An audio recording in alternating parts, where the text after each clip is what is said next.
Mancanegara ndak parangake caket nggonira ngadeg warangka dalem Mancanegara ngaturaken sembah pangabdi mugi kujuk semanten ugi kula Kanjeng Sinuwun. Semanten ugi kula Kanjeng Suta. Sembah kula mugi kunjuk. iya bektinira kabeh ingsun tampa mung puja hastutine ingsun wae tumrapa marang sira kabeh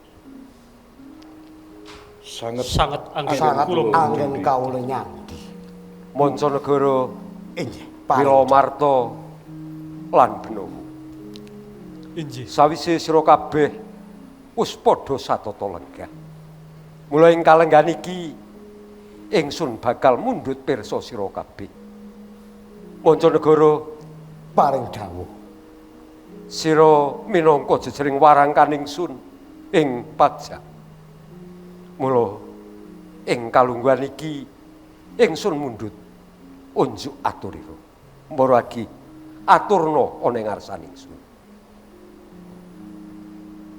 punten dalem sewu mbok pilih rarangka dalem pun Mancanegara anggenipun njagi katentremaning praja miderek kabar ingkang sumebar warti ingkang kula tampi pilih nak Mas Sutawijaya dangunipun setunggal warsa boten sowan wonten ngarsa sampeyan kamangka punten dalem enah dalem nalika semanten satunggal warsa ingkang wekdal pun paringaken namung ing titi wanci menika satunggal warsa langkung kawan candra bener unjuk aturira Mancanegara yaiku kang ingsun penggalih dene Sutawijaya nganti kalenggan iki durung adhep ana ing ngarsaning ingsun Wiramarta Katimbalan dawuh Kanjeng Sinuwun. apa sira wis antuk pawarta ngenani Sutawijaya apa sebabe Sutawijaya durung adhep ana ing ngarsaning ingsun Punten dalem sewu Kanjeng. Kaprengau kula munjuk atur namung sakderengipun kula nyuwun tadah daduka dalem. Boten suwanipun Angger Sutawijaya ingkang sampun sawetara candra mbok bilih dumugi ing titi wanci menika. iya Dereng wonten rampungipun anggenipun membangun wonten ing Kademangan Mataram. Kejawi saking menika kula pitados sanget menawi Angger Sutawijaya menika tansah setya bekti dumateng pemerintahipun panjenengan dalem lan mundi dawuh pemerintahanipun sampeyan dalem. Pramila saking menika kula mboten pitados menawi Sutawijaya menika badhe mbalila saestu kula mboten pitados Kanjeng. iya ingsun percaya marang unjuk aturira Wiramarta Inggih. merga Sutawijaya kuwi sawijining wong kang ora nate mblenjani janji kepenakno nggonira ngadeg Mas taken dawuh Kanjeng. Benawa wonten paring dawuh. kepiye mungguh saka pinemunira ngenani durung sowani Kang Mas Senopati. Inggih. Kepareng matur Kanjeng Sultan. Reh dene dumugi ing wedal menika Kang Mas Sutawijaya dereng sowan wonten ing ngarsa panjenengan dalem. Iya.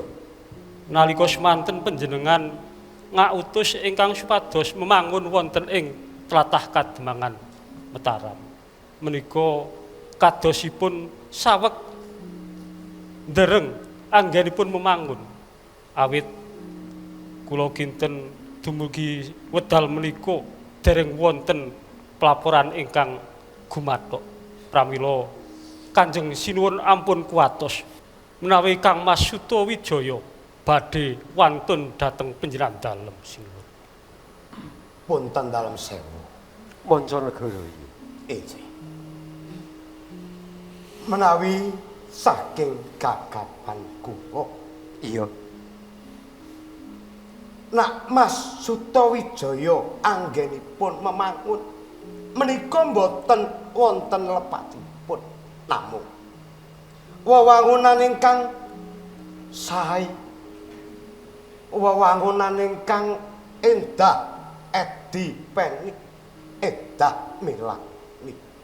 Lah menika kamangka Angger Sutawijaya menika cawis beteng ingkang kandel, jagan ingkang lebet kepara. Wonten ngajenging pendhapa dipun tanem wingin kurung sak kembaran. Menapa mekaten menika boten nggege mangsa wecanipun Kanjeng Sunan Giriprateh. Mancanegara. Inggih paring dawuh. Sira aja nggedhekake Panyakrabawa luwih dhisik. Jalaran Sutawijaya wong kang darbe pakarti kang becik tansah setya tuhu ana ing ngarsaning ingsun. Mula rening perkara iki gurung cetha Mancanegara. Inggih.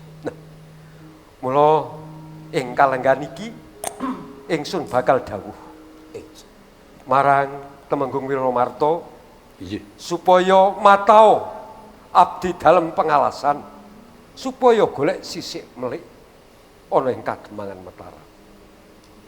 Apa sebabe Sutawijaya nganti ing kalenggan iki durung adhep ana ing ngarsaning ingsun. Mula Wiramarta Inggih, Kanjeng. Sira ingsun dawuhi kaya kang ingsun ngendikake iki. Inggih.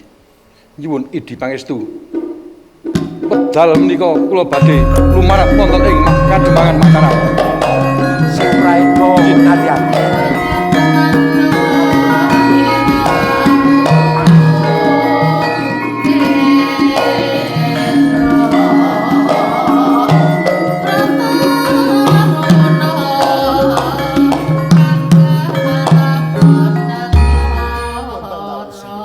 Mancanegara ya. Warangka dalem menika ingkang kedah njagi kerta tentreming praja wonten ing praja menawi gadhahi panggagap ingkang ngengingi nak Mas Sutawijaya gadhahi was lan kuwatos menika lak nggih boten lepat to. Sira ora luput Mancanegara. Merga wong Supriya lan para kawula padha nengenake kawaspadan iku bener. Mula kang saka iku Mancanegara pisuwanan wis ndak anggap cukup. Sira ndak parengake lumekser. Liwah dalem badhe lumekser.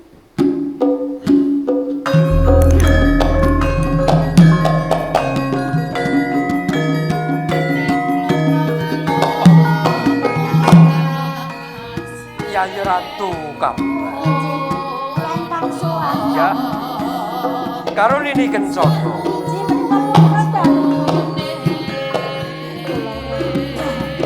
Rak padha kanthi karaharjan. Marakmu ana ngarsaning ingsun. Sak Salajengipun kula matur, kula ngaturaken sungkeme pangebeti mugi konjuk Kang Mas. Iya, tak tampa Yai Ratu mung puja hastutining ingsun wae tumrap marang sira. Inji sanget anggen kula mundi Kang Mas. Kok tumben? Yai Ratu ngadhep apa ana wigati? Inji Kang Mas. Menika wonten wigatos ingkang kula aturaken dhateng panjenengan dalem Kang. Perkara apa? Inji menika. Yo, diaturake wae. Mbok menawa samengko maju kene nini. ingsun bisa paring keterangan apa to kang kok kersakake utawa kang kok penggali. Inji Kang Mas. Rada maju kene nini. Kula ingkang matur menapa Lah Kanjeng iya. Ibu. Lah iya kowe nini. Oh injih. Pareng matur Rama. Piye nini kencana? Injih. Matur sing cetha. Namung kemawon kula ngaturaken sembah pangabekti kula. Rama. Aduh. Nini. Bombong jroning penggalih ingsun. Ya, tak tampa nini. Injih. Pangestuning Rama wae tapanono, ya. Injih. Ngaten Rama. Piye? Estunipun kula sowan wonten ngersa dalem Kanjeng Rama ing Pajang menika awit kautus dening Kang Mas Arya Pangiri. Oh, jadi minangka salirane Arya Pangiri.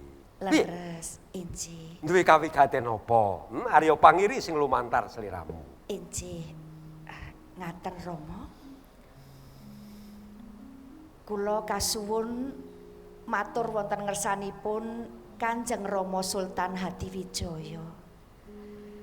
Yen to kersanipun Kang Mas Pangiri menika badhe miradat lakuning kodrat pangandikanipun Kanjeng Sunan Giri Prapen ngaten Rama.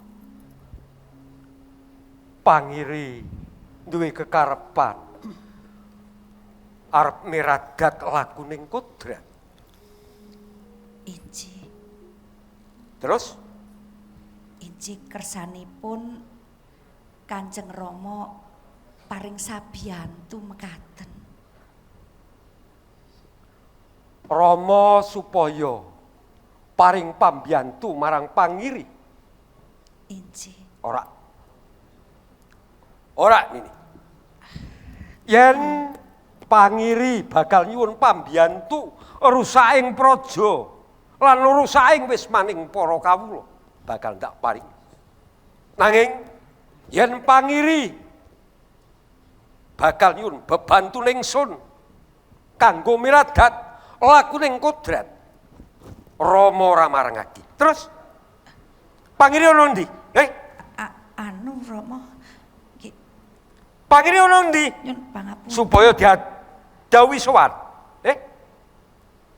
Kang Mas Pangiri menika kekathah anggenipun minum Rama. Pangiri mendem. Wah. Wah. Nini.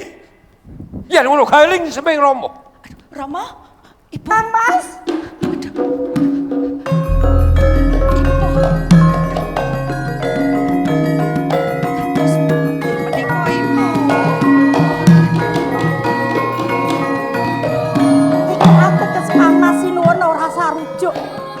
Ora sarujuk nini. Wis Menawi kula menika mboten pikantuk damel ing samangke badhe kadukanan Kang Mas Pangiri. ora perkara iki wis aku sing tanggung jawab. Ayo nini. Wis ayo. Menawi ngaten monggo. Yo.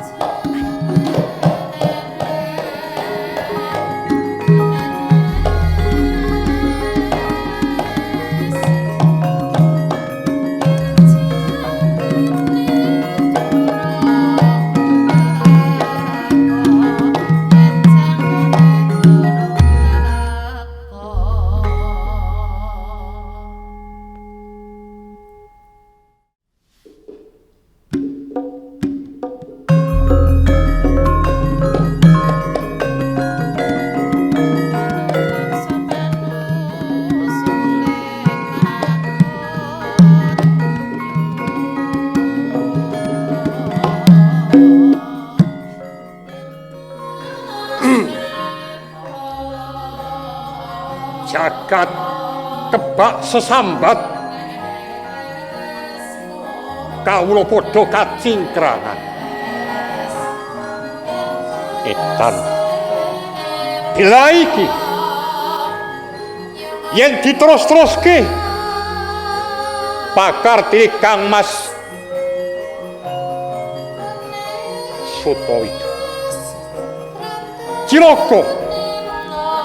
Ciloko apa bakal kelakon? Kademangan Mataram bakal kencar-kencar.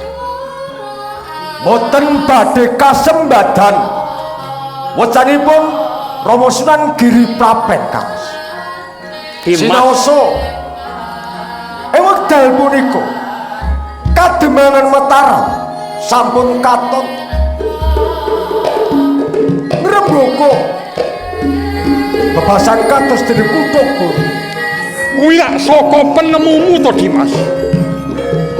Nanging saka pangiraku tertentu Kademangan Mataram bakal ngembari ora ing Kasultanan Pajang. Dimas Permala. Kang Mas Pang. Piye Dimas Haryo Permala? Sinaosa wekdal punika Kademangan Mataram menika sampun yasa beteng ingkang dhuwur jugangang ingkang lebet nanging meneh badhe ngembari panguwas dalem Kanjeng Sultan Hadiwijaya ing Pajang boten saged kelampah. Saugeripun tesih wonten Haryo Palang. Nalarmu ki piye Dimas? Lah wis cetha. Disalang saka Mancanegara Kademangan Mataram wis kencar-kencar. Bebasan bakal ngembali Surya ana ing Kasultanan Pajang. Banjur nalarmu piye Haryo Permala? Kang Mas Pangiri. Nuwun sewu. Punapa Kang Mas Pangiri menika mboten kemutan. Menawi wonten ing Kadipaten Demak menika lak wonten setunggalipun panjenengan ingkang kondang kaloka digdaya lan ugi kebak iguh pertikelipun. Sik. Sopo ya? Cetane sapa Haryo Permala? Kok banjur keng selira matur menawa prajineman ing samengko bisa sambung rapet kelawan praja ing Demak. Ingkang saben wulanipun nampi kekucah saking panjenenganipun Kang Mas Pangiri mboten sanes namung tumenggung gluduk Pancawati. Lah menika piyambakipun ingkang kebak rekodaya. Dimas Haryo Permala. Kados pundi Kang Mas?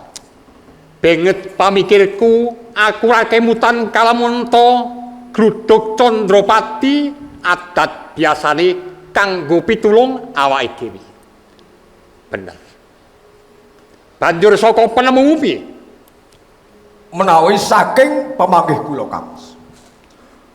Gluduk Candrapati menika pun timbali ing samangkih pun suni pamrayoginipun murih Kademangan Mataram menika saged ringkih kekiyatanipun. Bagus. Saged rusak pewangananipun. Bagus. Muruk wektu dina iki timbalono gluduk Candrapati. Sendika.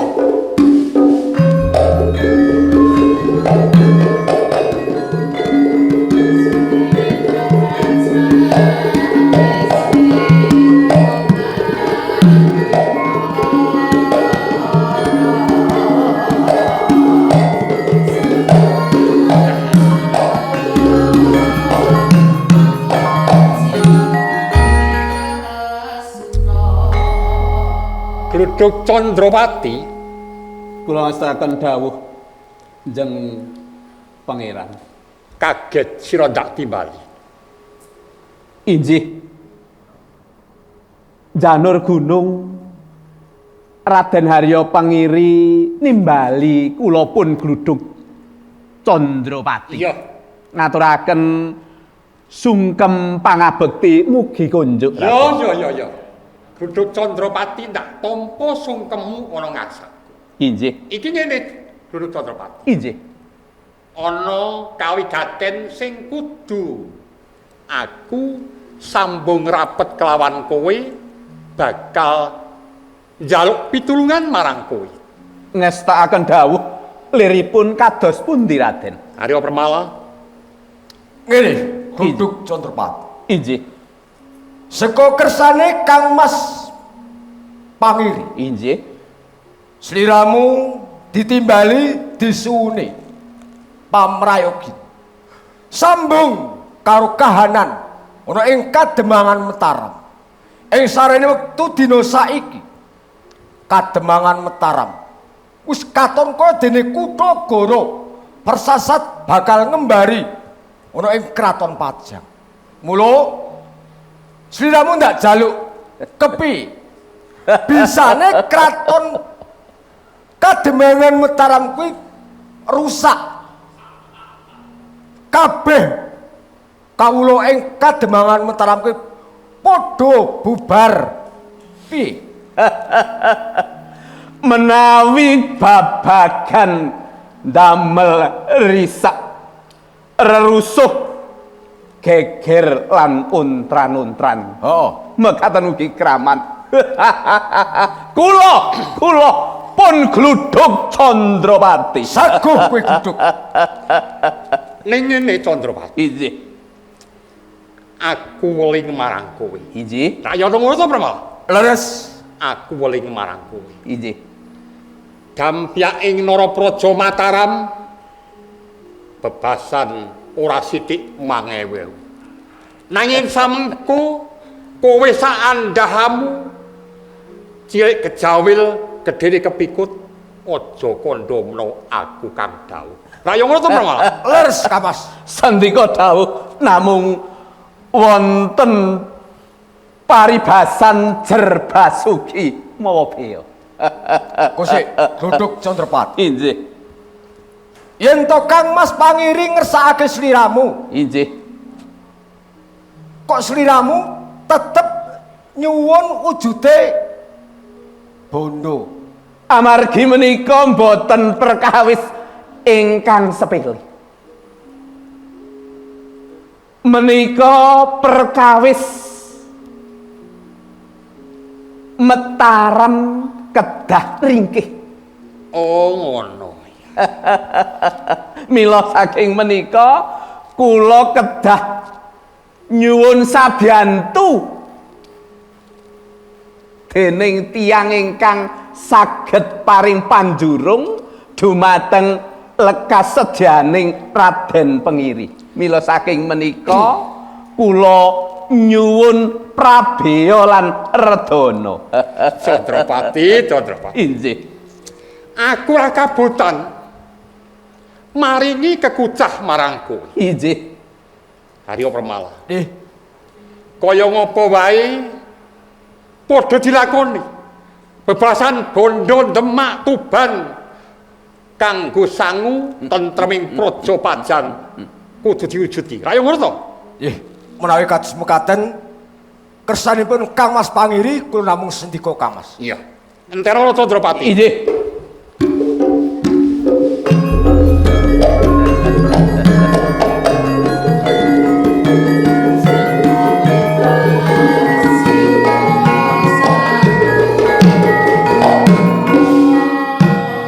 Candrapati, Injih. iki wujude kepingan Mas. Kalamun tondo etung bebasan ora kitung kerto ajine. Ayo Paman. Matur sembah nuwun. Iya. Mlengaten Candrapati. injih. Sliramu wektu saiki wis nampa wujuding Mas kepingan saka ngersane Kang Mas Pangiri. Injih. Yen to sliramu nggone nindakake pegawean kok nganti ora bisa kasembadan, cilik sliramu bakal nampa pidana. Gedene sliramu bakal dienggo pengewan-ewan ana ing Kadipaten Demak iki.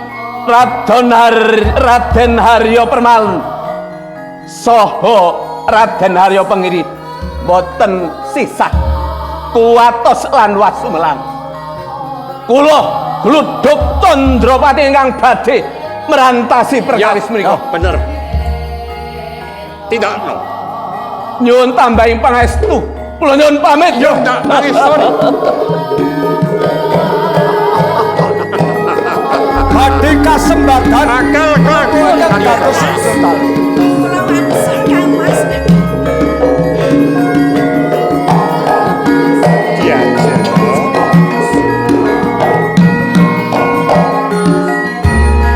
Ngaturaken sugeng Kang. Iya Dimas. Dimas Haryo Permala Ih, paring pangapunten. lagi paripurna awake dhewe padha sabda.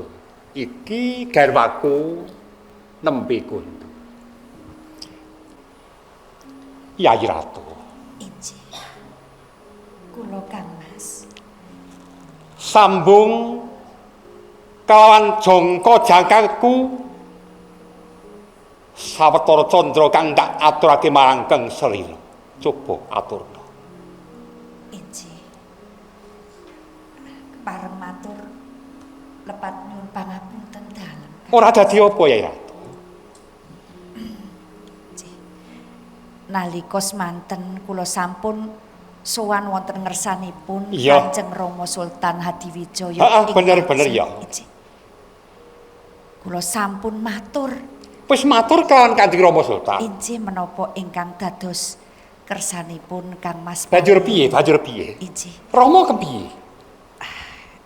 Kula sampun boten kirang-kirang anggenipun Ha-ha. matur dhateng Iya, iya, iya. kersanipun Kanjeng Rama. Nanging penggalihipun Rama boten tumiyung Kang Mas. Dimas Haryo Permala. Paring pangapunten Kang. Banjur yen Kanjeng Rama Sultan kok kaya mangkono, iki njur piye? Njur piye? Punten dalem sewu Kang Mas. Menawi rikala semanten garwa dalem anggenipun munjuk atur wonten ngarsanipun Kanjeng Sultan Hadiwijaya menika kirang cetha mbok bilih. Punapa Ora ngono Dimas. Dimas Permalan. Aku kuwi wis matur apa anane. Wis wola-wali. Anggone nyuwun sabiyantu dhateng Kanjeng Rama nanging Kanjeng Rama kuwi puguh penggalihe. Ning aja kuwatir. Kang Mas. Piye? Sinaosa Kanjeng Rama menika mboten ayogyani ingkang dados kersa dalem. Nanging Kanjeng Ibu Ratu Kambang ingkang sagah badhe paring sabiyantu ngaten. Oh, ngono. Dadi Kanjeng Ibu bakal sabiyantu marang awake dhewe gone duwe kekarepan ngono apa? Injih. Iya. Badhe nyamektakaken menapa kemawon ingkang dados kabetahanipun Oh iya. Mas Pangiri ngaten. Iya. Yayi Ratu. Injih. Yen kaya mangkono pun Kakang wis percaya marang kandhamu. Kaya ngono to Permala. ih leres. Rebut cukup ora pantes kalamun tok awake dhewe banjur dirembug nganti ing samangka kadrangan para prajurit. Oh, Ayo mbok menawa Kanjeng Rama wis ngarep-arep awake dhewe padha sowan ana ing pajak. Oh injih, menawi ngaten monggo. Kula dherekaken Ayo, kula dherekaken, Mas. Kanjeng Sultan. Ayo.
apa-apa ngrasake sarwa mumet, sarwa bingung. Lah piye to? Pasar Juwiring saiki wis sepi. Kabeh para bakul-bakul wis padha lunga ninggalke Pasar Juwiring merga ngalih ana ing Pademangan Mataram. Oh alah. Kaya ngene rasane. Wis ra rame kaya dek biyen. Jarene wong kuwi kudu mbudidaya. Bene sugih. Malah kedadiane kaya ngene. Sing lara ati iki ora mung kowe Nyi. Yen pasar sepi sing padha dodol nang Juwiring saiki wis do lunga nyang pasar Kademangan Mataram. Aku ki ya lara kaya digaweke karo wong-wong Mataram. Sampeyan ki piye to Pakne? Mbok yo mikir to.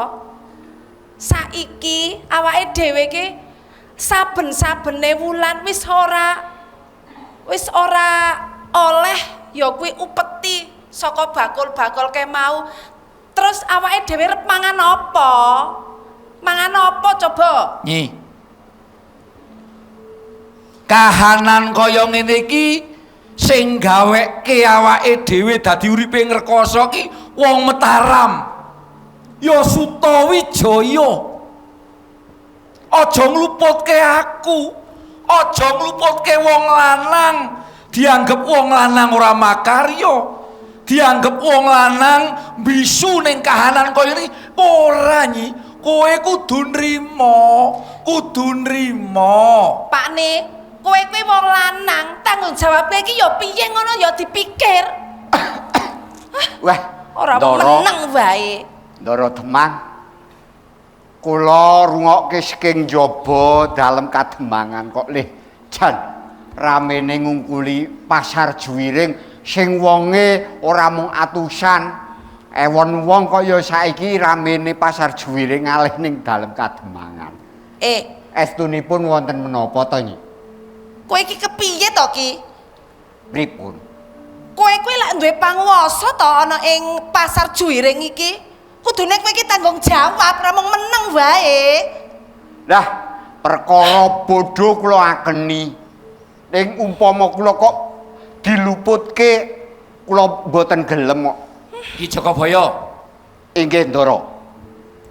Kudune lelakon iki rak sampeyan niku iso ngreka piye carane wong-wong niku rada mlayu ning pasar Mataram. Lah nek kedadianipun ngeten iki pripun? Lah, nuwun sewu Ndara Demang. Pasar ing Mataram menika wewangunanipun sae. Resik, ageng, tur upetinipun sekedhik. Lah dene Pasar Juwiring menika nak nggih pasare nggih pun elek. Terus kuwi upetine sampeyan lih ngundak-ngundakke rak nggih mboten do betah wong-wong Pasar Juwiring. Cukup. Nek perkara upeti iki sing memangan bea upeti ku rame ning Kademangan. Ning kowe ya melu to? Nggih. Wis, iki wong lanang kok malah do padudon wae rame kaya ngene iki, ra pantes ra patut. Kula lak nggih nderek mangan upeti mau.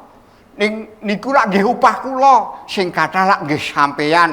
Saben-saben kula asok upeti teng jenengan nggo ndara niki kanggo kowe Jakabaya mbak sak kula nuwun.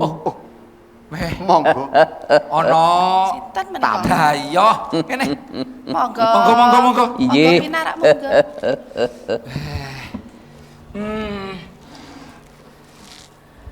Nyuwun sewu. Inggih. Saweg sak menika panjenengan lumebet wonten ing dalem Kademangan. Asma sinten lajeng saking pundi dunungipun? Pun tepangaken. Kula menika kekasih dalem Raden Pangiri. Wah, Kyai Agung. Wah, nyuwun sewu. Monggo iki ya. Nyuwun sewu. Tumenggung Candrapati. Weh, Doro jangkepipun nggih. gluduk Candrapati. Kekasih dalem Raden Pangiri injih mantu dalem saking Pajang Sultan Hadiwijaya. Nah, boten nginten babar pisan menawi griya kula badhe krawuhan tamu agung kados panjenengan. Leres menika Kademangan Juwira. Nggih. Wonten wigatos menapa? Mila tak perlokke kula sowan. Niki wonten prastawa gati. Nggih. Niki ngaten. Nggih, tas pundi? Raden Pangiri. Oh, nggih. Tepang kabeh to? Raden Pangiri nggih tepang. Menika lumantar kula nggih. Ngutus. Utusanipun.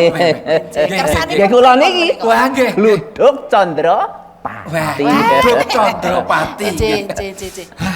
Gluduke semene iki, Cuk. Wah, petire sepira sampean. Menika ngersakaken nggih ringkihipun Kademangan Mataram. Nyuwun sewu. Nggih. Panjenengan rawuh wonten dalem Kademangan menika nggih. Estunipun boten lepat. Tiwas kebenaran. Boten lepat. Jalaran kula menawi kalian Kademangan Mataram. Nggih. Kula niku kaya ora diwongke. Nggih niku. Kula niku kaya dicak-icak. Panjenengan presot. Nggih. Pasar Juwiring. Pasar Juwiring sing kondang ramene. Ingkang ramenipun kados pundi? Saben pendak pasaran mesti rame. Sak menika. Bareng Kademangan Mataram damel pasar ingkang ageng, bakul-bakul sami kesah. Niku kabare nek Pasar Juwiring nalika semanten niku para pedagang-pedagang bepagulan saking manca negari niku sami rawuh to. Niku. Sak menika sing jalari ati kula lara niku. Bakul kula sing mapan wonten Juwiring sakniki mung 1-2 mawon mung klebu awak Kademangan. Nggih ngoten niku. Sami kesah wonten ing Mataram. Niku yo nek Juwiring sepi sing dodol niku dol tinuku wis ora ana. Yo kula niku arep mangan upeti nggawa apa? Nek ngoten suwane kula niku mathuk gathuk. Niku. Kleresan menika nggih. Nggih. Lajeng kersanipun. Kersanipun pundi? Panjenengan nggih kasuwun nyawiji ing karsa nggih manunggal ing karya pados ringkiye Mataram. Damel risak rerusuh wonten ing Mataram. Nggih. Sarujuk ora. Wong ngarep tandang niku sing jeneng nyambut gawe rak mesti enten opahe. Wah, mesti. Nek opahe niku akeh nggih kepiye carane kula budidaya. Ning nek upama kula nyambut gawe tanpa opah nggih mestine wegah nggih mboten. Lah niku sakniki enten Prabéya mboten. Wong niku nggih ora enteng lho. Mataram niku gedhe. Raden Pangiri menika Nalendra. Mesti sampun samekta ing jati siyaga ing diri. Babagan Prabeya utawi Redana. Jenengan niku jejering piyayi nek ngendika kaya iya-iya. Ning saiki niku wis akeh wong sing do umuk, wong sing do pamer kono do makarya ning tekani ndone nono apa-apa. Ning senajan kula niku jenenge gluduk Candrapati ning ya ora kaya gluduk lho. Gluduk ming jenenge tok nek nyatane ming sak cidit nggih wegah nek kula. Iya, Pak Ne. Niku toh nyawa kok. Nggih. Lah nggih. Sakniki tak tanting. Sampean kersa nyawiji napa mboten? Ngoten mawon riyin. Nek kula saka lara ati kula. Tinimbang kula kok ngelih. Nggih. Mati luwe teng Kademangan. Luwih becik kula mati perang.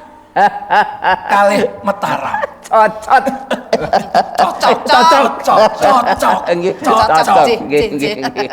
Yo no sane demangok dicocot-cocotke. Wah, niku napa Ndronggung? Ngasto apem nggih. Mas jenazah. Kok jenazah iki lho ya. Batangan? Oh, nggih. Oh, batangan. Niku. Nggih, monggo pun tampi. Ning niku nggih. Syaratipun cetha.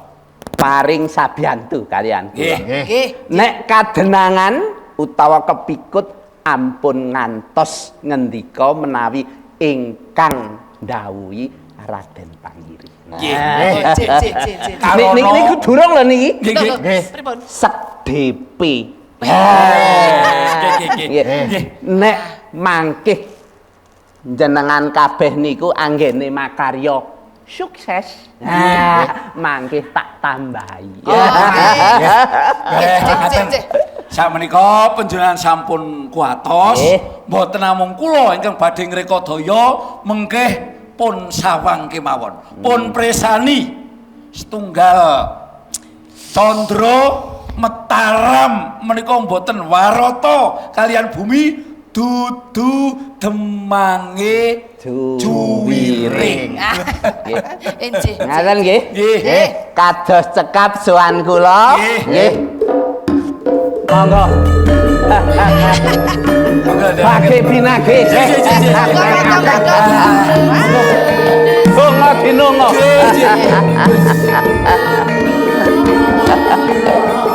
Sukses.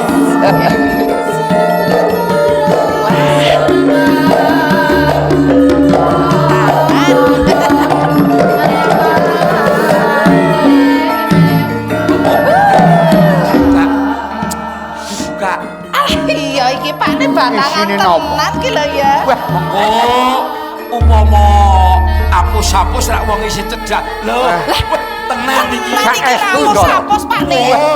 Mas tenan iki. Wah, boten sida ngelih. Pak Ne, iki ki Mas batangan ya ta. Iki arep tak gawe kalung. Tak dandake ya. Gawe gelang. Iki Jogabaya. Nggih. Saiki awake dhewe merlik gawe baris pendem. Nggih. Aja nganti kawis tara saka dawuhe Ndara Menggung. Ya ta? Nggih. Sak menika Mataram kedah ringkih. Iya iya. Kowe wong wadon kuwi kudu wani perang. Wani perang. Wani mati. Wani mati. Tinimbang le. Ya. Ayo. Oh, prodhaken.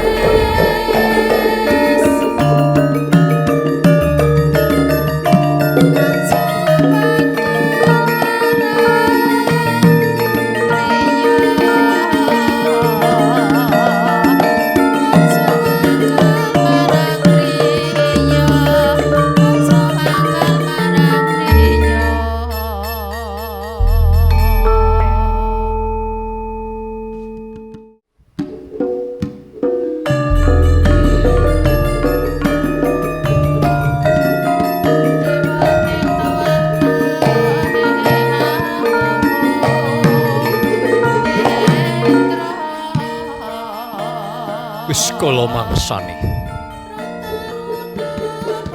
aku nyuwun ngasani Gusti kang murbeng supaya enggal antuk nugraha ngasani Gusti kang murbeng dumadi raharjane ning Kademangan Mataram. Rahayu Rahayu, Rahayu Basuki Lageng. Muhung mahaseng hasepi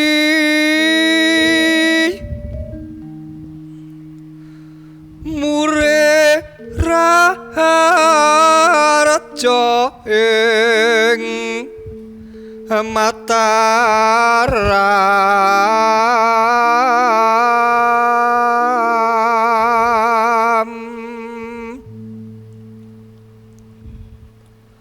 ngarah prana pambyan tune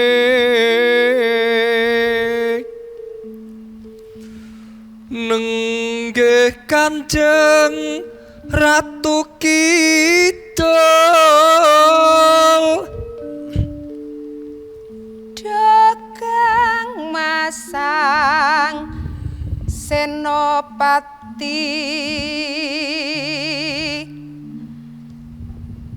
tansah kumantil ing netra tansah nandang wuyung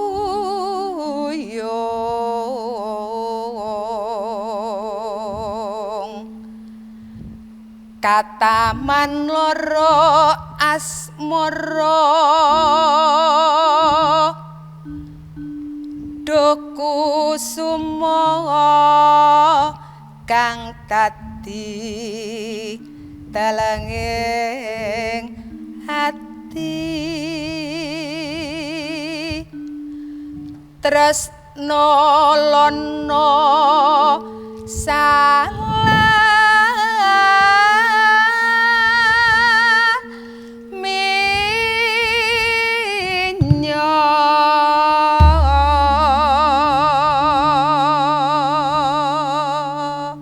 Kanjeng Ratu Kidul.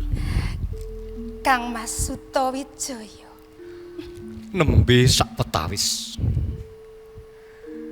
Nggen kula nyaket mintos ing Gusti Murbengrat Gusti Mahagung. Lumantar nandhalem kula kepareng badhe paring sabiyantu, lahi sampun kepareng rawuh. pangidung nandhalem menika ndadosaken gunjinging gisi ing samudra kidul. Kula mangertos menawi ngersa dalem menika ngidung kados mekaten menika mesti kemawon wonten perkawis, wonten bab repot ingkang panjenengan penggalih. Kanjeng Ratu, nggih. Saestu kuciwaning manah kula. Kados pundi Kanjeng Ratu? Panjenengan nimbali kula menawi namung wonten bot repot kemawon to. Kasunyatanipun menawi penggalih dalem boten ribet, Ratu Kidul boten pun timbali. Inggih to? Kanjeng Ratu. Mestinipun panjenengan sampun prisa. Menawi gesang kula, gesang panjenengan menika benten jagat. Menawi kedah saben dinten kula kaliyan panjenengan menika sesandingan. Rayi mboten badhe klampah to. Namung ji panjenengan kedah pirsa. Raos kangen ingkang kula ampah. Kumedah-medah kula menika pinanggilan sesandingan kalian panjenengan. Kanjeng Ratu. Tenanipun kapang menika sami. Kaya-kaya kula niki ora bakal kuat ngampah, ora bakal kuat ngampet. Kepengin sandingan sak pejagong kalian panjenengan sih sinian. Lah ngaten menika lho. Wiyosing pangandika panjenengan ingkang manis manuhara. Dadosaken kula menika ngraosaken kabagyan ingkang saestu kula raosaken. Namun sejatosipun wonten menapa to?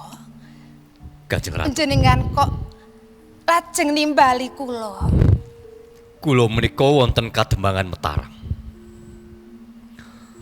Menika sampun dipun pitados dening pinten-pinten kawula. Namung menawi kula mboten saged damel sukernaning para kawula, damel mulyaning uriping para kawula, kula badhe dosa. Mila saking menika Kanjeng Ratu, kula kepareng nimbali dumateng panjenengan nyuwun rawuh nandhal. Kadidene padatan kula nyuwun sabiyantunipun. Mulih saged kasembadan sedya kula. Lah saestu to? Menapa ingkang kula aturaken kala wau? Kanjeng Ratu. Lah nggih, panjenengan kados ngaten menika kasunyatanipun. Kang Mas Sutawijaya. Kula. Injih. Panjenengan sampun kuatos.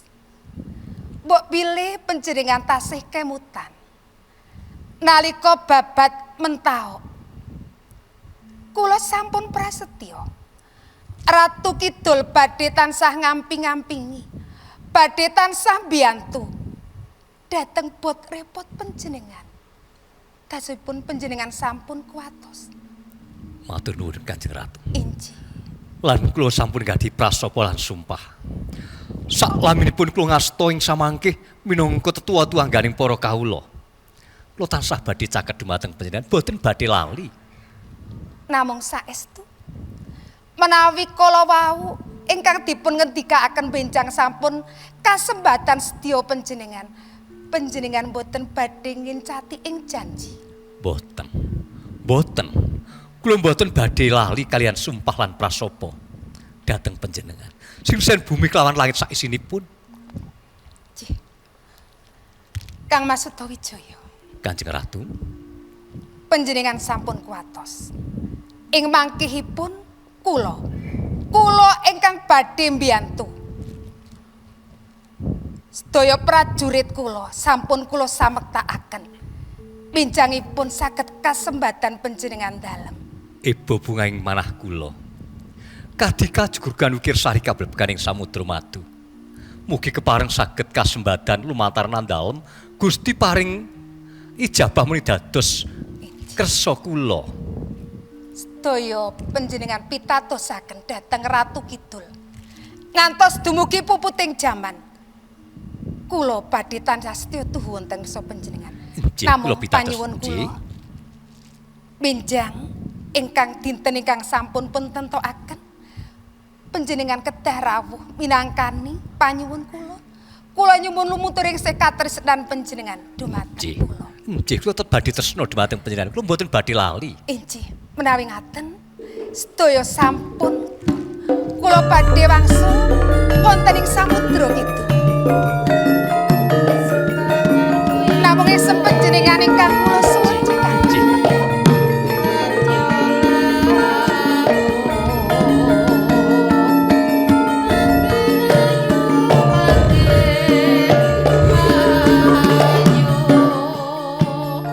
Rahayune Kanjeng Ratu Kidul kersa rawuh. Pratandha cena yen iki bakal kasembadan dadi sedya. Angka sedyaku ning Kadembangan Mataram. Kang Mas Sutawijaya. Diajeng kepiye? Kang Mas. Panjenengan menika ngendikan kalian sinten? Sing kekandhane iki sapa? Iki ora ana sapa-sapa, aku ora kandha karo sapa-sapa jari. Menawi kula mirengaken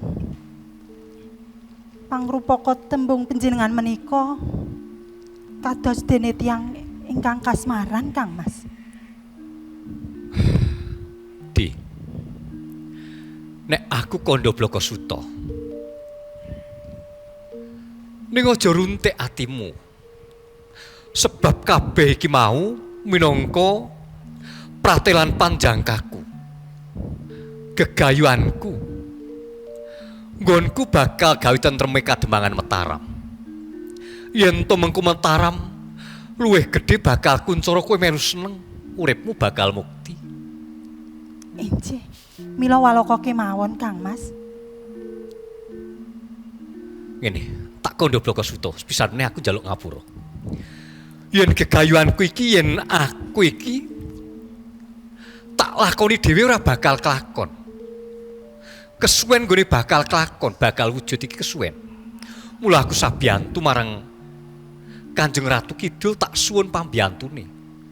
Nanging ana saranane. Sarananipun? Kanjeng Ratu Kidul iki kersa paring pambiyantu yen aku tansah sinian katresnan marang Kanjeng Ratu Kidul. Kados mekaten, Kang. Iya, leganono ya. Mboten. Kang Mas. Kula mboten trimah. Kula mboten saged menawi dipun wayuh kalian Ratu Neng Lelembut. Mboten, Kang Mas, mboten. Semakin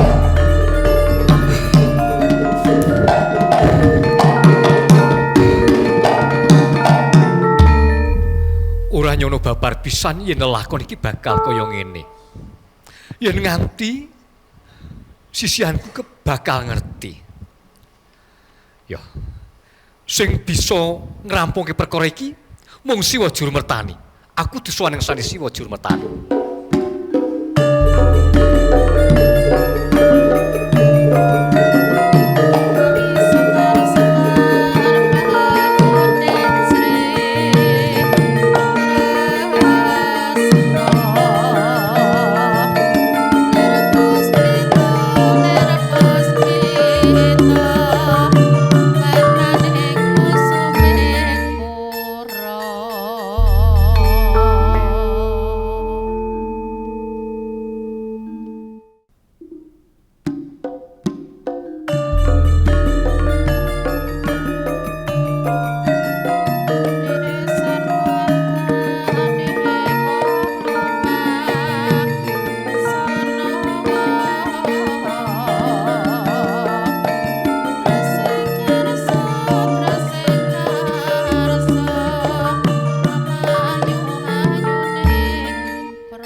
Danang Sutawijaya. Kulawa.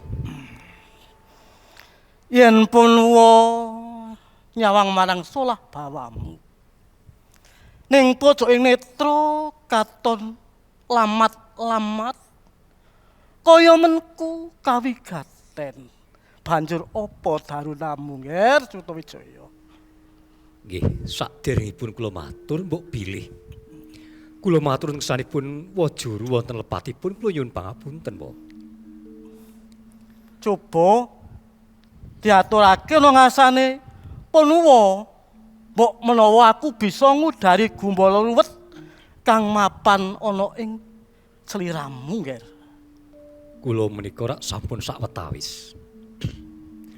Nggih kula mapan wonten Kademangan Mataram. Mongko saya dangu. Saya dangu gesangipun kawula Kademangan Mataram.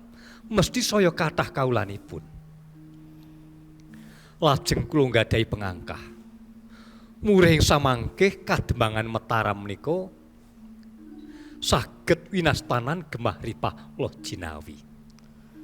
Yo pancene nek pun dulu marang pasuryamu, Kademangan Prambanan kuwi wis endah. Wis saya ngrembaka kawedhanan ing Demangan menika. Banjur apa sing dadi sengkeling atimu kuwi? Nggih kula ngayahi pakaryan menika menawi kula lampahi kiambak rak mboten saged rampung. Umpami ta rampung badhe pun sengkyung dhumateng para kawula menika dangu nggih pun rampung. Lajeng nuwun sewu lho. Nuwun sewu. Kula nggadahi gagasan utawi penggalih. Pikir kula kedah caket nyuwun sabiyantu Kanjeng Ratu Kidul. Oh, ngono to. Ing kamangka Kanjeng Ratu Kidul menika saged paring pambiyantu. Namung wonten sarananipun. Banjur sat lan saranane kanggone kencar-kencaring Kademangan Mataram piye? Saged kalampah Kademangan Mataram menika samangke dados kitha gering agung. Saged kuncara. namung kula kedah saged tansah caket sih sinian tresna tinresnan dumateng Kanjeng Ratu Kidul. Oh, tetane nggonmu ana ing penggalihe kuwi mung merga sesambungan karo Kanjeng Ratu Kidul bisa mbantu marang sliramu ngono to. Kejawi saking menika.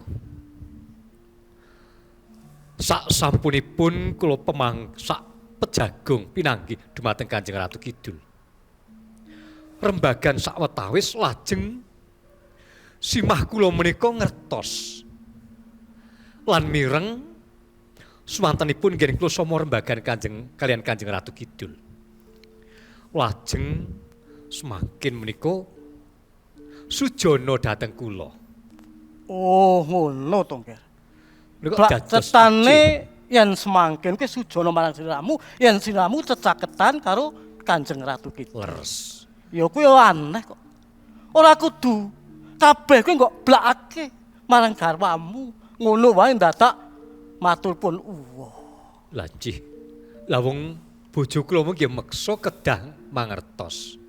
Sinten ingkang gunem rembag wonten salebeting kantil pagulingan. Yo kalian bojo kula nggih kedah bloko suta nadyan awrat kados pundi kewala. Yo. Nek pancen kuwi kang ndadekake sengkeling penggalihmu pun uwah semengko kang bakal ngreka daya amrih semangkin ora sujana marang sliramu, Nger. Estu ngendikanipun Wajuru. Iya.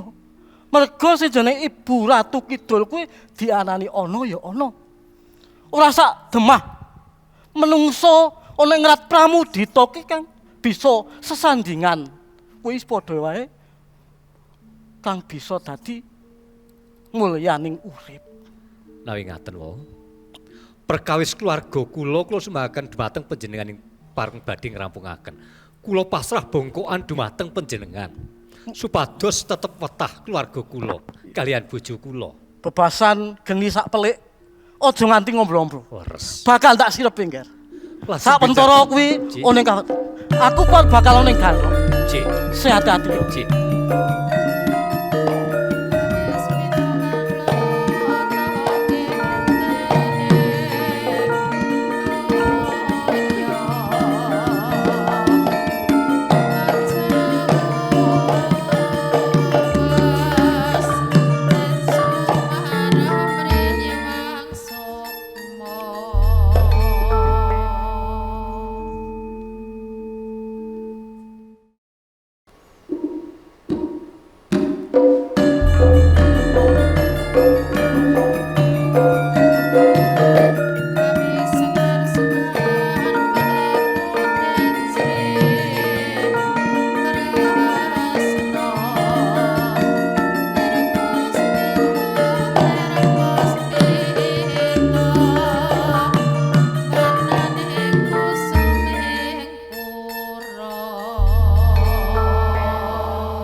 Mancanegara Wilamarta inggih lan kabeh para punggawa ing pajar. Sakwise sira kabeh padha ngadhep pusatata lenggah. Mula ingsun kepingin mundhut pirsa. Mancanegara pangdhawuh. Ing kalungguhan iki ingsun mundhut unjuk tetimbanganira ngenani durung suwane Sutawijaya. Punten dalem sewu. Warangka dalem Mancanegara menika namung nampi dapur pelabur. Nanging kabar ingkang saestu sampun sumebar lan warta ingkang kula tampa bilih kademangan ing Mataram anggenipun memangun sansaya sae sansaya agung pendapanipun malah kepara endah edi ning wewangunan wonten ing Kademangan Mataram. Saestu kawula ing sak kiwa tengenipun sami anyeng kuyung wujuding wewangunan. Lah menika kepara malah kabar ingkang kula tampi wonten ing Kademangan Mataram sampun ngedegaken umbul-umbul pinangka tandha bilih Mataram menika badhe angembari Kitha Raja Pajang. Keparang munjuk Rama Sultan. Iya. Ndak parang lagi. Leres ngendikanipun Siwapati. Mantu dalam sampun kapireng. Bilih Kademangan Mataram tetelo badhe ngembari wonten ing Kasultanan Pajang. Kula mboten trimah Rama. Ing antawisipun Kanjeng Rama menika ing bawah dhateng Kangmas Sutawijaya. Nanging inggih menapa? Sutawijaya badhe wantun dhateng panguwas dalem prasad bari ngembari Surya dadari ingkang cumedhel saking sisih wetan. Mila saking menika Rama sampun ngampus kedamel. Kula ngrumaosi mantu dalem benjang kapan badhe gecak wonten ing Kademangan Mataram. Kula siyaga. Leres Kanjeng Sultan. Unjuk aturipun Kang Mas Pangir. Mila Kademangan Mataram menika yektosipun sampun sengaja anggenipun badhe ngembari panguwas dalem wonten ing Kraton Pajang. Mila sewu nika menggahing kula sarak mboten seronto menawi Kademangan Mataram saya dangu tansaya kuncara. Mila monggo sinuwun enggal-enggal kemawon antawisipun Tuban, Demak saha Pajang sesarengan nglurug wonten ing Kademangan Mataram. Sinuwun. Punten dalem sewu sinuwun. Menawi pemanggih kula mboten sarujuk punapa ingkang dipun ngendikaken Wapatih Mancanegara lan ugi Kang Mas Pangiri lan ugi Kang Mas Permalan menika. Awit Kang Mas Sutawijaya menika anggenipun mbangun wonten ing Kademangan Mataram menika mboten saged damel pawadan menawi Kang Mas Sutawijaya menika badhe wantun dumateng ngersa penjahan dalem. Dimas Benowo. Panjenengan kados pundi? Lak sampun cetha. Umbul-umbul wonten Kademangan Mataram sampun kencar-kencar. Panjenengan kados pundi? Panjenengan putra dalem Kanjeng Rama, kula mantu. Kula siyaga ing karya, rumanti ing pakarti pengiran. Nyuwun sewu Kang Mas. Kang Mas Pangiri.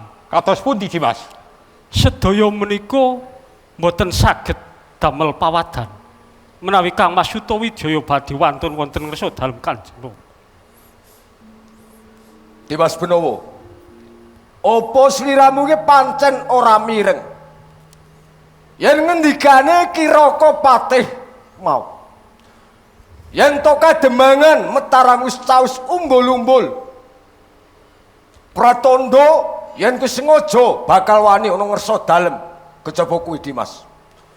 Wektu dina saiki kawula ing Kademangan Mataram wis katon golong gilik pindhane wakul binaya mangap. Njur kuwi gaya apa Dimas? Nek ora sengaja bakal mbalelo ana ngarsa dalem ingkang Kanjeng Sultan Hadiwijaya Dimas. Mangke riyen. Ngger Mas Sutawijaya anggone memangun wonten ing Mataram menika boten asal memangun. Menika nyendikani dawuhipun Sultan Sunan Giri. Sutawijaya kagungan beya, kagungan cara, kagungan tenaga. Kok panjenengan sedaya mboten trimah menawi Sutawijaya menika memangun wonten ing Mataram? Kanthi adhedhasar napa kok mboten trimah? Nuwun sewu. Perkawisipun menika mboten perkawis angger Sutawijaya menika anggenipun memangun menika mboten, namung ingkang dados perkawis. Panjenengan kemutan to nalika semanten. Dawuh dalem ingkang Rama. Anggenipun memangun paring inah setunggal warsa. Namung dugi titi wanci menika sampun setunggal warsa kawan candra langkung. Anggenipun memangun lan boten kersa sowan. Kamangka nuwun sewu. Nalika semanten lak sampun dipun utus supados nyuwanaken. Nanging dugi kalenggan menika Sutawijaya dereng kersa sowan. Menika ateges cetha yen nak Mas Pangeran Sutawijaya menika nedya badhe mireng kampuh jingga bodan datan para aji tegesipun badhe balela uwal saking Pajang. Nuwun sewu menika cukup Bang Iri. Nyadong Cetuko, Rom. Sira kabeh ndak timbali kang ndak kersakake supaya aweh keterangan lan pinemu ngenani durung sowane Sutawijaya.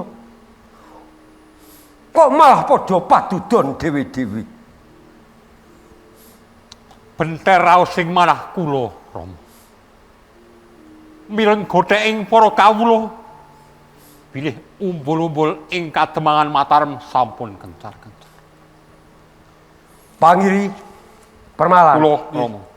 Kula sira ora usah kuwatir menawa Sutawijaya pancen bakal wani ana ngersane ingsun. Mataram mesti bakal tak lebur. Bakal tak lebur. Wilomarta Katimbalan dawuh Kanjeng Sinuwun. Murih perkara iki nggal cecok. Sira wae ndak dawuhi temonono Sutawijaya. Temonono Sutawijaya. Inggih.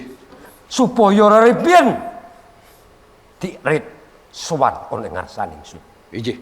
Sendika dawuh nyuwun idi pangestu. Purba wasesa ingsun paringake.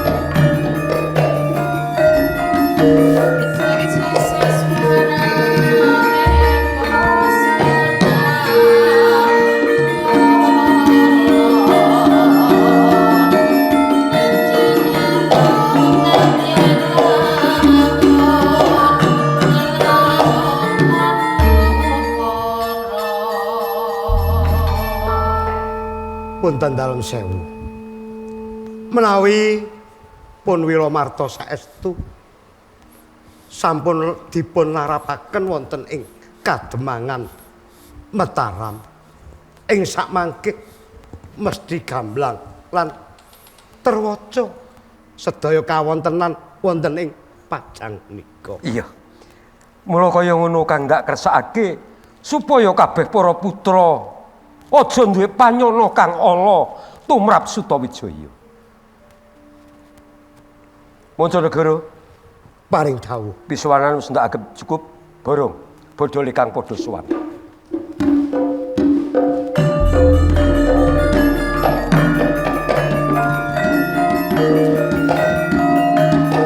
Ger pisuwanan ing dinten menika sampun kaanggep cekap. Inggih.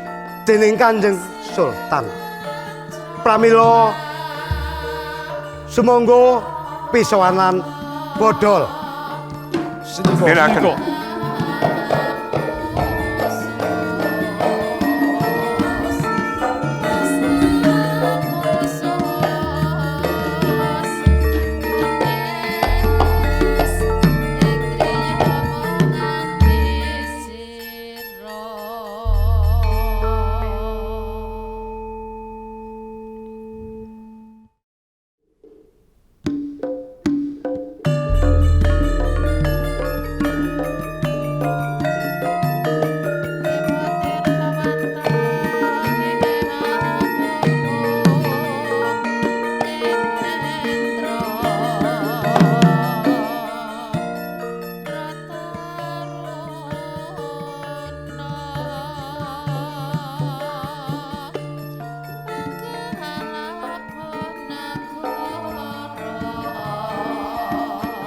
Nuwun wau Kakang Wirarja.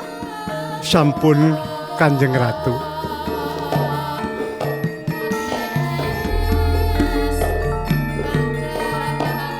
Mugi keparenga ingkang abdi Wirajaya ngaturaken sembah sungkem dhumateng Dika Kanjeng Ratu. Tak tampa Kakang Wirajaya. Ora wong puji kowe ditampani Kakang. Nggih. Sanget anggen kula mundi mugi andadosna daya kasantosan anggen kula tansah suwita wonten ing negari Pajang.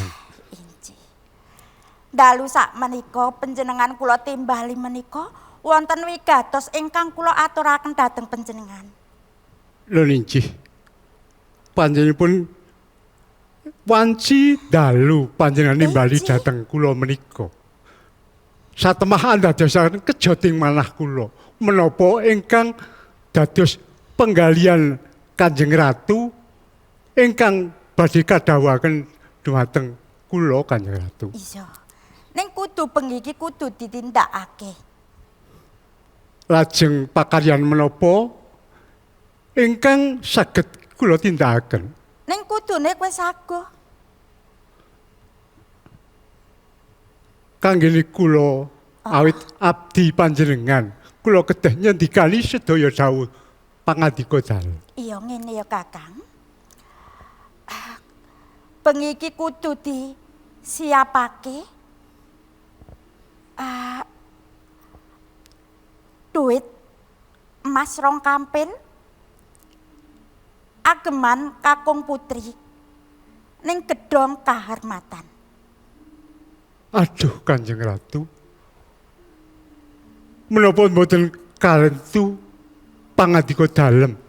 Awit kula mboten wani menawi kedah ngedalaken emas arta emas kalih kampil saha busana menika. Kowe ora saguh? Awit menika awit ciciban kula menika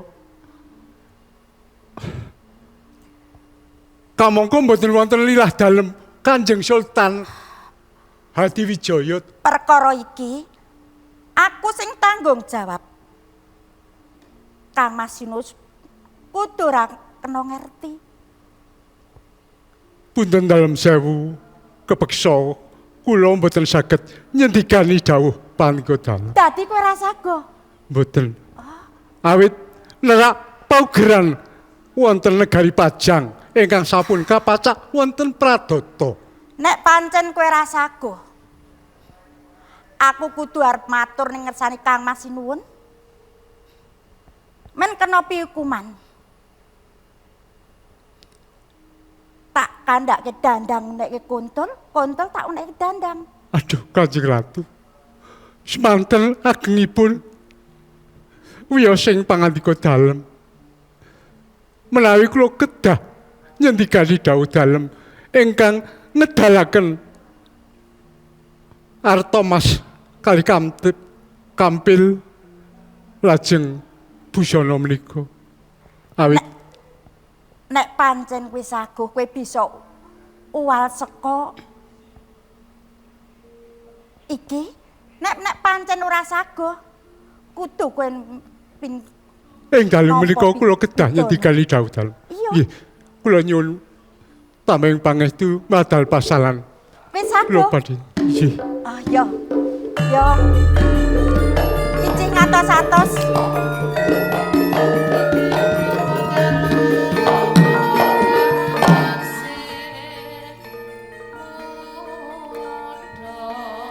Matur nuwun Kakang Wijaya. Kudu bisa kaleksanan nindakake kewajiban. Ibu. Oh, Nini. Kados pundi menika Ibu? Oh, kowe diutus karo garwamu to? Oh, perkara kuwi. Sing emas sak kampil karo sandangan 2 pengadeg kuwi. Wis siap kabeh wis ana. Lajeng kula kedah kados pundi? Ning yo ngene yo, suket godhong aja ngerti. Kabeh ra kena ngerti. Wis, injih. Menawi ngaten kula nderek kersanipun Ibu. Ayo, kemawon injih. Monggo kula dherekaken.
Paring dawuh Kanjeng Sultan.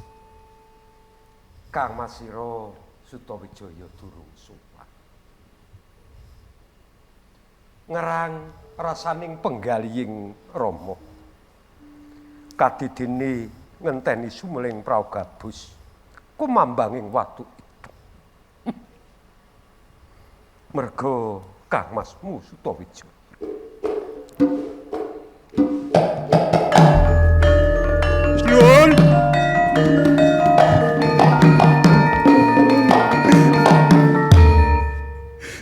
Nuwun. Sinuwun kula pasrah pesah gesang kula sinuwun. Ana apa Wirajaya? Kula lepat. Luput. Iki. Wis to. Sira matur Kang Terwaca. Karben cetha nggoning sunampa Wirajaya. Kula ingkang tinanggenah jagi gedhong kahartan. Iya. Kula kumawani ngedalaken arta mas kalih kampil saha busana kakung putri jangkep kalih piadeg. Wirajaya. Boten wonten lirah dalem. Kula lepat. Wirajaya. Kula ingsun mundhut pirsa.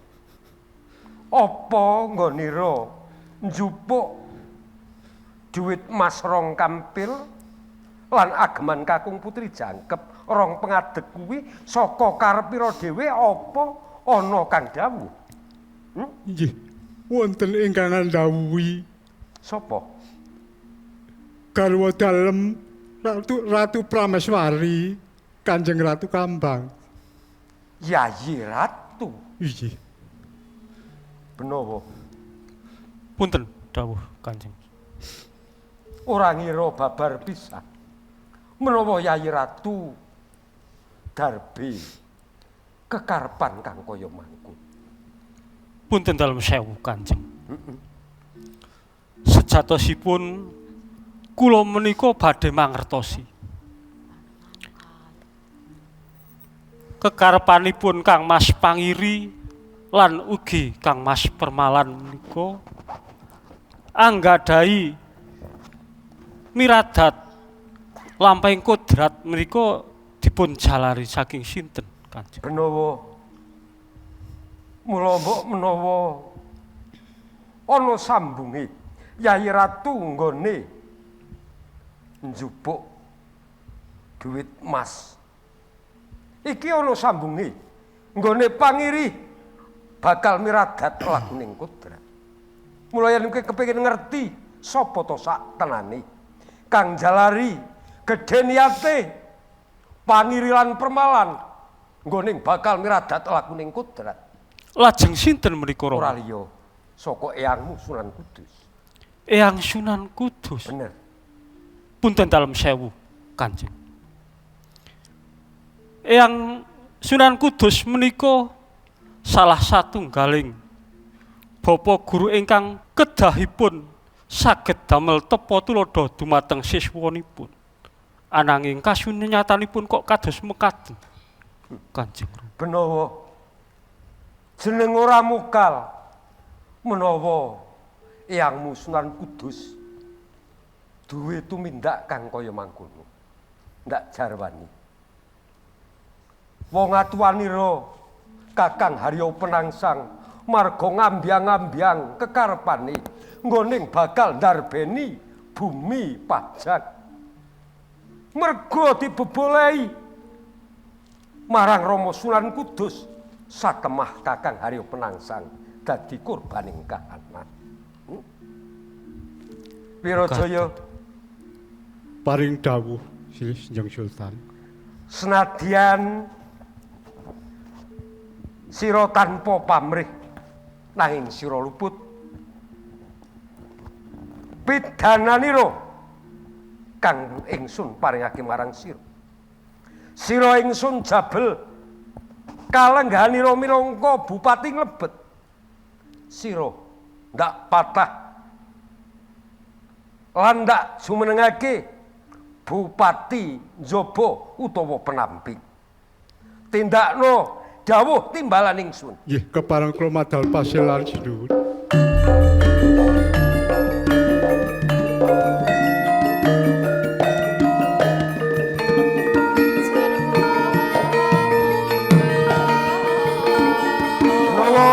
Paring dawuh Kanjeng. Rama ngersakake sowane ibunira Ratu Kambang. Sendika dawuh Kanjeng.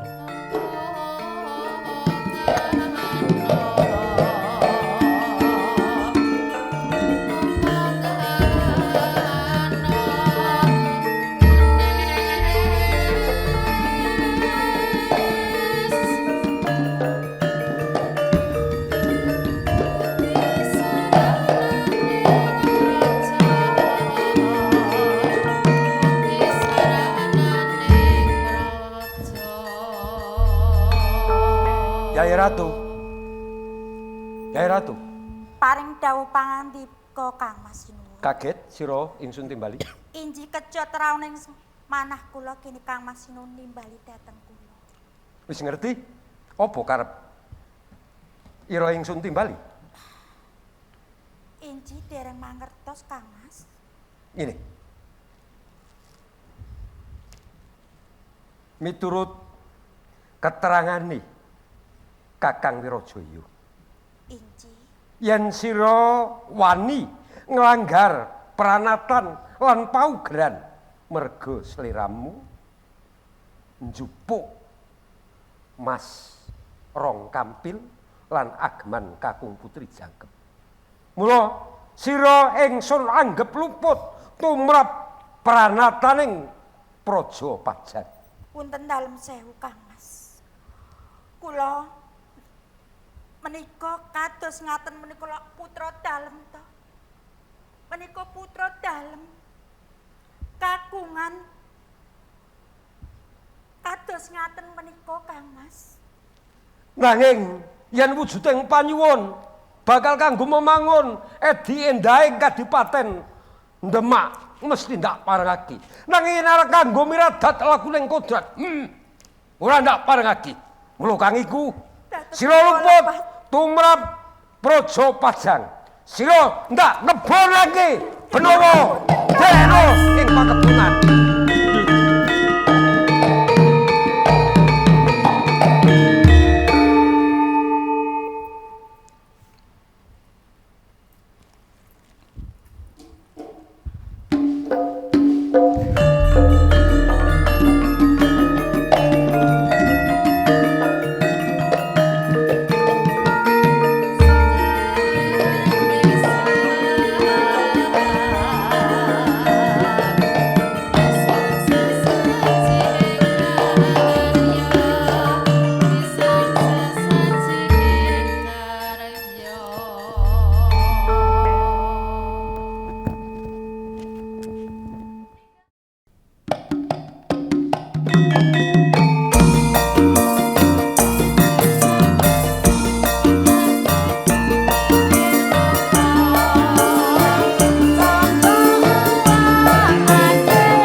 dadi salah.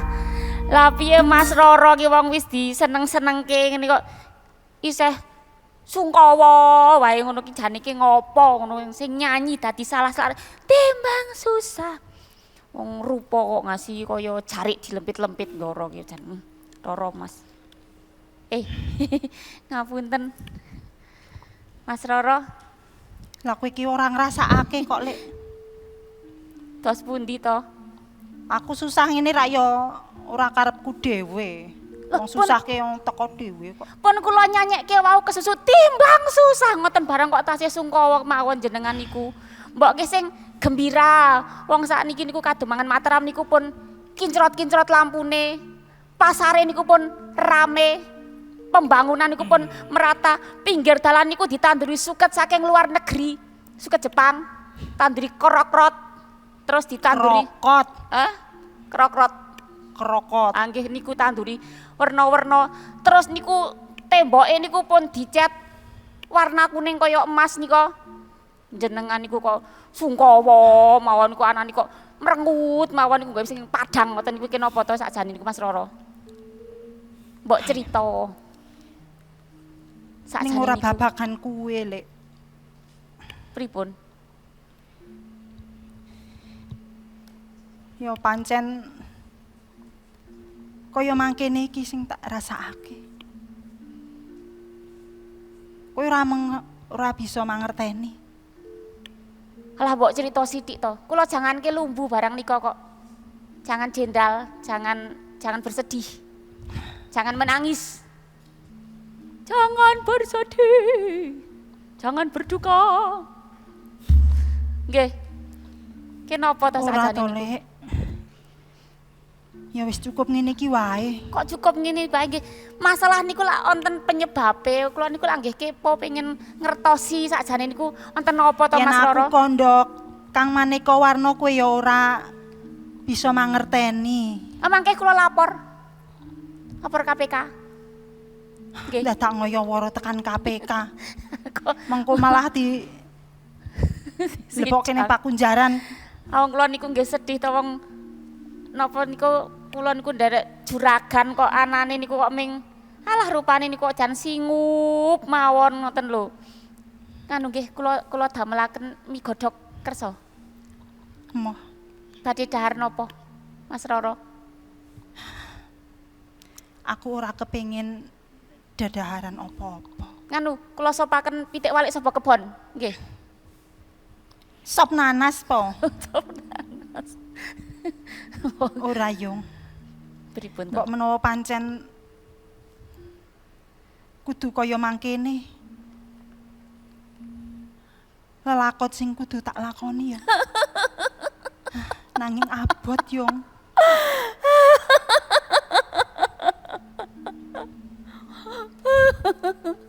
Malah kula sing nangis Mas Roro. Banjur aku iki kudu kandha karo sapa? Rasane abot banget.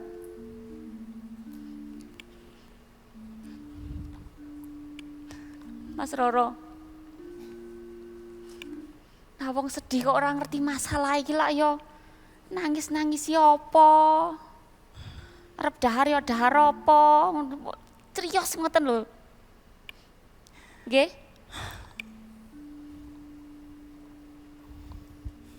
Kok malah muwun to? Pripun. Saking sekedhik diudari. Cerita. Kali sumi cerita. Wong kademangan iku sakniki jan pun rejeh-rejeh jaman pun moncar-moncare kok nggih malah aku mangerteni Biyung. Kahanan lan wewangunan ana ing kademangan iki. Sauga wis sarwa endah. Nanging ora perkara kuwi kang ndadekake lara ning atiku. Lajeng menapa? Lajeng kenapa? Kula malah ingkang mikir werna-werna to Mas Roro. Napa nangis bareng mawon kok? Nggih. Yen to kowe ngerti ora bakalan bisa ngudari perkara iki, Lek. Semangkin. Wajuru, monggo kok nenggahipun kok. Monggo.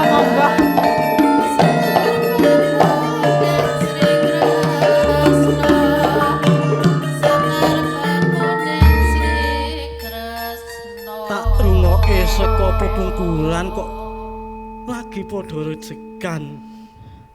Kuwi ana apa to? Wajuru. Kula menika nembe rerasan kalian Lek Sumi. Nanging sinaosa kula menika badhe cerita mesti kemawon Lek Sumi mboten saged ngudari perkawis menika. Dadi ana bab sing ganjel ana ing penggalihmu ngono. Injih menika leres Wajuru. Banjur apa? Kandha pun mbok menawa pun wong semungko bisa ngudari pepeteng sing ana ing jroning ati. Wajuru. Wanita pundi ingkang mboten banget manahipun menawi tipun banci ndembanci ladan bebasan kados mekaten kalian wanita sanes. Jangger Danang Sutawijaya kuwi laku Lamban Sari karo wanita liya ngono. Injih menika leres. Lah, opo iya? Tak kira sliramu mung Sujana karo Angger Sutawijaya. Injih, Kang Mas Sutawijaya menika nggadahi sabatan rasa tresna kalian Kanjeng Ratu Kidul. Kanjeng Ratu Kidul. Iya, Lek. Dados menika ingkang jalari panjenengan sungkawa Mas Rara. Kuwi ora pas. Ora bener, ya. Padha ngunggahi kodrating sing kuwasa. Kodrating menungso ora kuwa mbedah gawe sing kepesden. Apa iya? Menungso bakal sambung tresna karo salah sawijining ratu pelembut. Nalar dipikir. Kabeh kuwi digelar, digulung atimu. Aja kebrongoting ati. Apa meneh nganti ati kang susah, kang tangka winates. Lah, tundane mung bakal nuwake rusak ing jiwa lan ragamu. Eling. Kaya ngapa tresnanmu karo Danang Sutawijaya duk nalika semono lho. Eling. Kemutan to? Injih kula kemutan kok. Duk nalika semanten kuwi kan isih dadi. Dadose. Caketipun Kang Mas Sutawijaya kalian Kanjeng Ratu Kidul menika kanggone wampunuwa. Ora sak bengah manusa bisa ketemu lan catur netra marang Ibu Ratu Kidul. Mula kowe percaya marangku. Aja nganti sliramu kuwi duwe panyakrabawa kang ora pas marang Angger Danang Sutawijaya.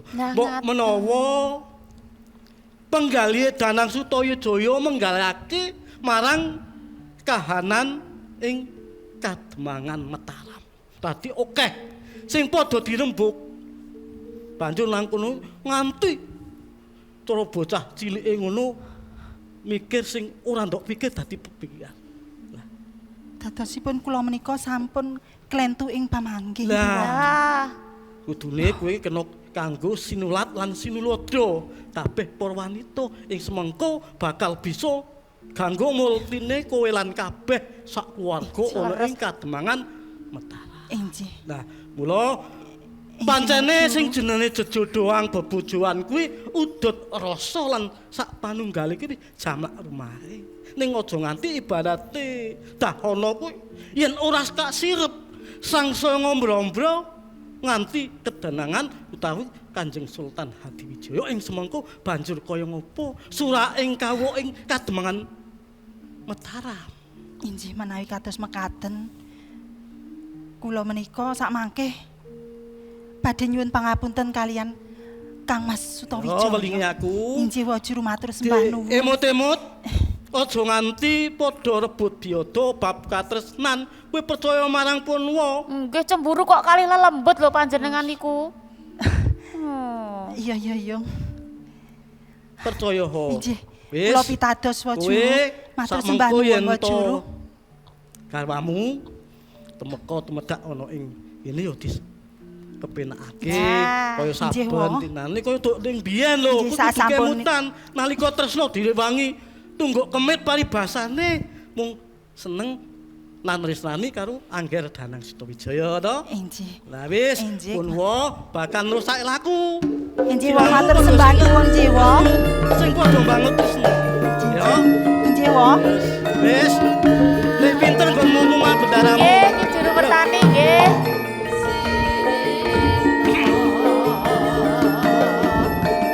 Yo, yo Lek. Kang Mas.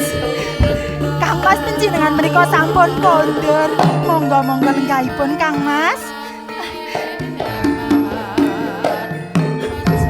Sampun wiwit kala wau kula menika nenggok-nenggok konduripun panjenengan. Aku kondur ki rumaos kejut ning ya bunga atine. Dene aku bali kok.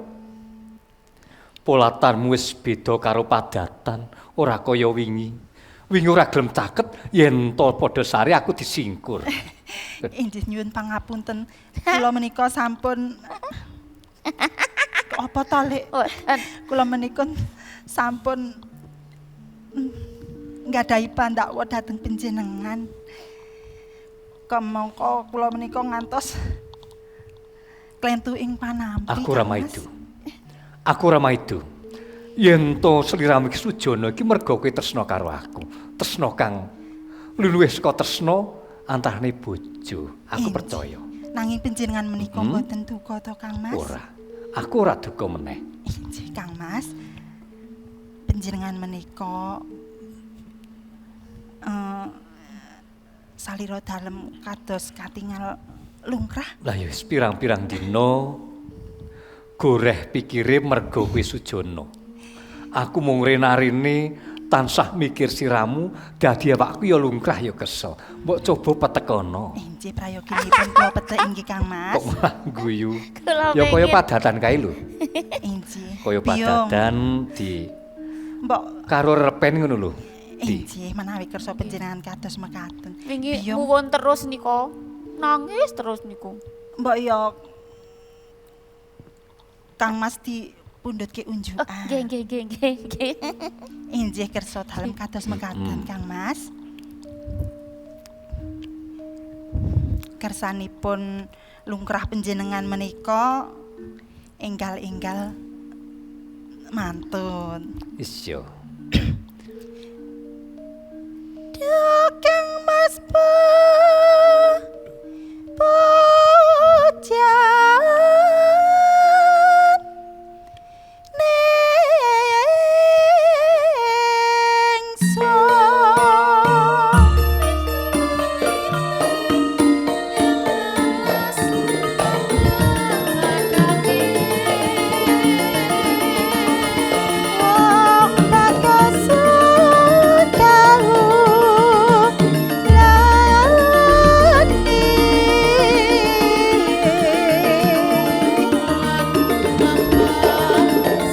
Umpama kala wingi ora kaya koyo ana perkara ya bakal bungah terus to. Inggih Kang Mas. Lakyan ana brantah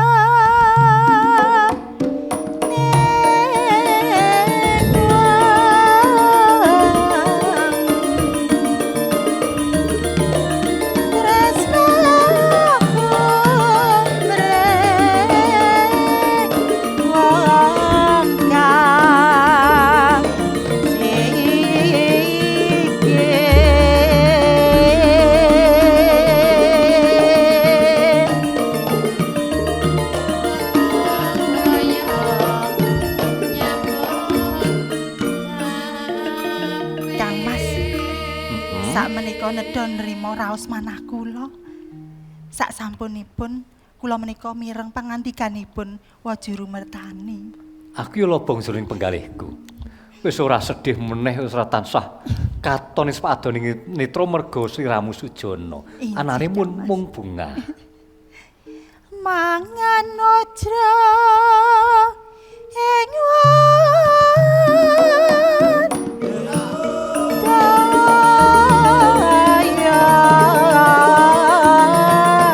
ing